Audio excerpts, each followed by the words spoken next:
How many days and nights had passed since the vacuum incident, I was unsure.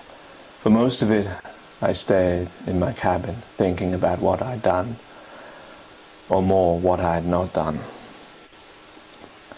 How I just stood there whilst two people suffocated in front of me, that I was unwilling to put my life at risk in order to save another person's. And however much the rest of the people aboard said we had no choice, as if we had tried to help, more would have died. But these words didn't ease the burden on my soul. I felt guilty and responsible for not acting in order to stop their deaths. Guilty, it was a strong word, but summed up my exact feelings. Every time I would shut my eyes, I would see their faces as they died. The moment Joe Miles was sucked out, I saw the mechanics of the part which connects his eyes to his brain. I saw it out of its socket as he was sucked out. It was forced back in. The expression of the screaming woman, and she stood in the middle accepting her death so valiantly. At her expression I could not put a finger on the exact look, but it was one of meekness. As I reflected over their deaths, I was reminded of my dear ones, my wife and children, how they drowned, how the earth was flooded, and how many people must have been busying themselves as the waters flooded, and how the lifeless bodies must now be floating along with those good swimmers who will eventually drown, and once they're dead will ironically float back to the surface, a planet drowned, full of water. I knew I would have to put all these memories behind me if I was to stand any chance of survival. I had to look that I had been given a chance to live, whilst others more deserving than me died. So for them, and to make best use of what I had been given, I would have to coldly forget the dead and concentrate on the living. With that in mind, I said my prayers, judging the time to be about right, and then I left my cabin and walked through several corridors to the kitchen area, where I met Jonathan Riley. "Hi, my name's Jonathan Riley, of Riley & Riley. What's your name?" I told him. Then he went on about what his company did. To be honest, I was only half listening, as I felt his topic was far from appropriate. And considering his whole empire had been drowned, I felt it absolutely pointless. But he still carried on for about half an hour. It was his sales pitch, I'm sure. His thin, tall face, his long ears, his moustache, long arms, tailored suit. In fact, every part of him joined in the sale. But what I thought was the point of selling me what he used to do. What use was it to me or him now? But he spoke with such pride and determination, with force and guile. Luckily I was interrupted by Jake Henry, who didn't mince his words when he told Jonathan to get the hell out of my way. Jake Henry was a well-built, stocky man with a tattoo on his arm. His face was square to look, his nose was small and flat, his eyes were set well within his brow, his mouth was small and tiny. I said, "Idiot, get out of my way," he repeated to Riley. "Do you mind?" said a defiant Riley. "No," he answered frankly.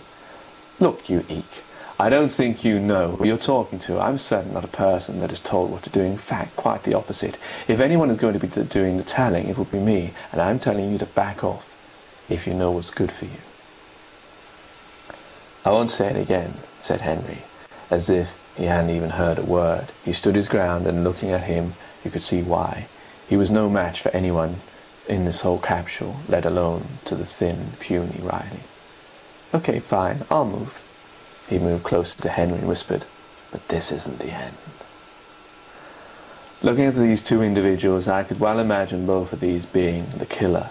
So I moved away from any ensuing confrontation and watched the people aboard from a distance, wondering which of them was responsible for the two deaths.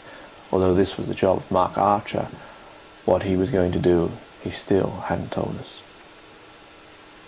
The ladies whose name I still hadn't got walked up beside me and took this opportunity to ask her name. But still she didn't tell me. She just stared blankly, without even a blink in my eyes, and whispered, "I know who the killer is." I took her glance more seriously after those words, and asked her who. She smiled gently and slowly departed, leaving me wondering whether at all she was being serious, and how she possibly knew who the murderer was. I went and spoke later with Dr. Ganymede, who was still caring for Flint, and told him of the news I had, to which he returned, "Why didn't she answer then? What gain is there for her to keep such a secret?"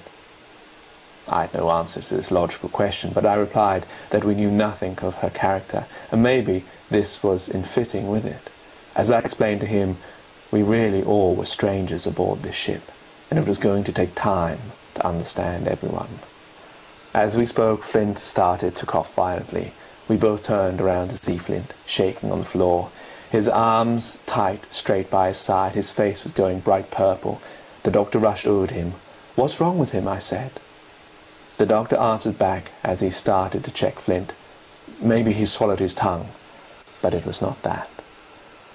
The next 5 minutes were the most agonizing I had since I boarded the capsule. The doctor had his hand down Flint's throat, but his tongue was in the doctor's hand, and he was still apparently choking. I looked at his young, innocent face. I started shaking violently, unable to think what else to do. He couldn't die, not another one. The doctor gave me a knowing glance, as Flint's eyes seemed to have slowed down, and were more gentle and carefully surviving this world. I was unable to take my eyes off him, as his eyes started to flicker, and slowly close, then open again, then close, then open. It seemed so peaceful, and yet he was unable to breathe, his hands now tight on his ever-inward chest. I looked back to the doctor, who had already moved away from Flint, and was refusing to look at him. The last glances of Flint were towards the back of the doctor, and then ashamedly towards me, as if he was asking why has he got his back to me. Maybe it was something else he tried to say, I don't know. I desperately wanted to look away. More than that, I desperately wanted him to die. For every dying glance he gave me, I knew I was unable to save him, not even make his death any quicker or peaceful. And cruelly, as if my wish had been answered, his eyes closed shut for the last time. His arms dropped to the floor with a small thud, and Flint was dead.